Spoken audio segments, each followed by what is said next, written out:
Max bill की जो बात मुझे हमेशा प्रेरित करती है वह है उनकी अविश्वसनीय बहुमुखी प्रतिभा और इस प्रकार विभिन्न क्षेत्रों के बीच बहुत ही सहजता से गुजरने की उनकी क्षमता। इस मामले में हम उल्म स्कूल की कुछ छवियां देख रहे हैं जिसे उन्होंने डिजाइन किया था और फिर वर्षों बाद निर्देशित किया।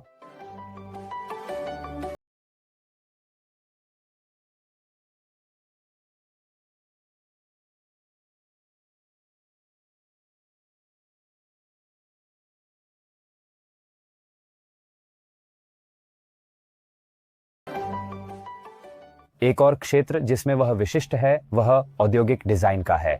इन पृष्ठों में हम उसकी कुछ घड़ियां देख रहे हैं जो दुनिया में सबसे प्रसिद्ध हैं। यह मेरे लिए सदैव अत्यधिक दिलचस्प रहा है। एक विषय से दूसरे विषय में, एक क्षेत्र से दूसरे क्षेत्र में जाने और फिर भी अपनी विशिष्ट शैली बनाए रखने का विचार वास्तव में अविश्वसनीय है।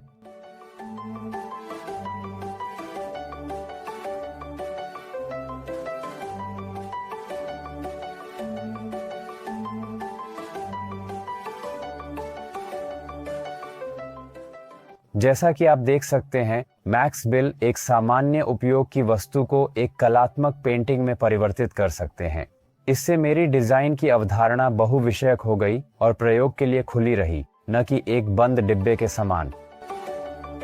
दूसरे कलाकार जिनके बारे में मैं आपके साथ चर्चा करना चाहूंगा वे हैं एल्सवर्थ केली, एक अमेरिकी कलाकार जो मिनिमलिज्म, हार्ड एज पेंटिंग और कलर फील्ड्स की धाराओं से संबंधित माने जाते हैं।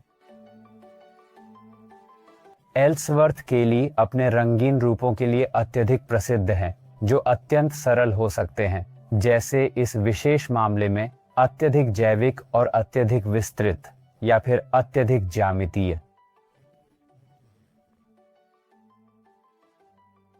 जो हमारे लिए साधारण रंगीन आकृतियां लगती हैं, वास्तव में उसके लिए वास्तविकता और उसके आसपास की हर चीज को आकार देने का तरीका है। मेरे लिए यह था प्रेरणा का विस्तृत रूप, हमेशा विवरण में सावधानी और मेरे आसपास की चीजों में खोजने में।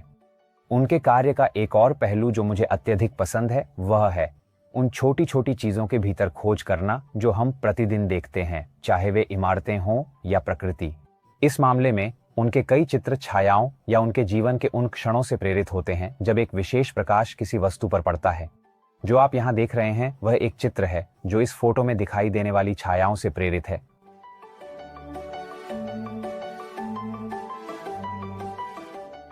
यह हम इस विशिष्ट कृति में भी देख सकते हैं, जो एक नोटबुक है जिसमें उनके कुछ अद्वितीय और विशेष स्केच सम्मिलित किए गए हैं।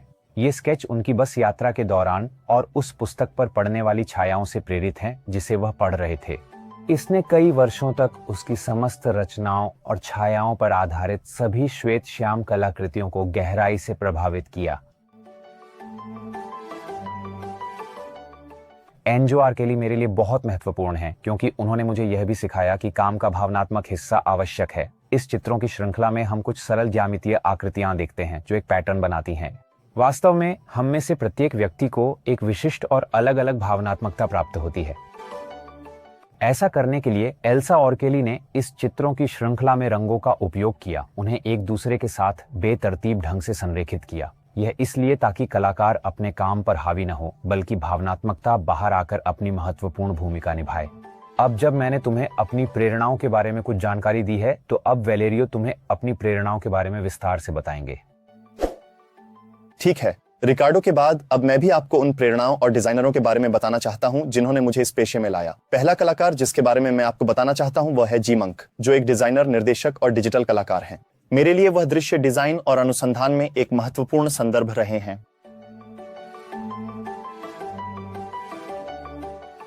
उनके काम विभिन्न क्षेत्रों को छूते हैं और दृश्य प्रयोगशीलता स्पष्ट है। उनकी शैली विवरण और भावनात्मक वातावरण की खोज से परिभाषित होती है। मुख्य विषय की पहचान अवचेतन मन और मानव मशीन संबंधों के बीच की जटिलताओं का गहन अध्ययन है। प्रयोगात्मक दृष्टिकोण को विभिन्न साधनों और प्रौद्योगिकियों के माध्यम से अत्यधिक प्रभावशाली और प्रभावकारी तरीके से लागू किया जाता है।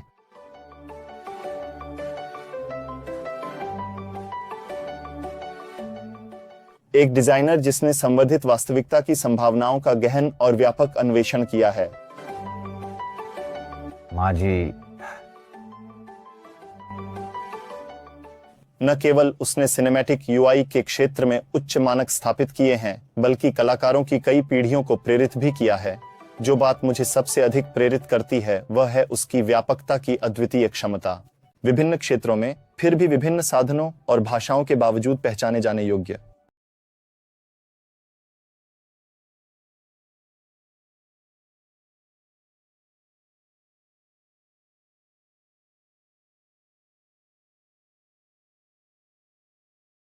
एक और संदर्भ जिसके बारे में मैं आपसे बात करना चाहता हूं वह है इमानुएल कोलंबो, एक एनिमेटर और मोशन डिजाइनर।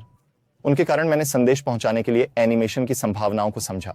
वह एक चित्रकार नहीं है, लेकिन सरल आकृतियों के उपयोग, उनकी परस्पर क्रिया और गति के माध्यम से वह गहरी और जटिल कहानियां बताने में सक्षम है।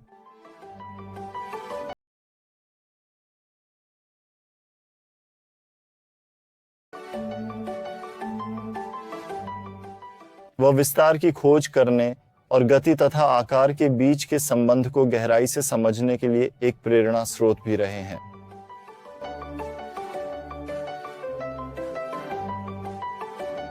हालांकि उसकी अवलोकन की क्षमता और कुछ हद तक जोर देकर आंदोलनों को फिर से जीवंत रूप में प्रस्तुत करने की क्षमता भी, ताकि संदेश तुरंत समझने योग्य और स्पष्ट रूप से संप्रेषित किया जा सके।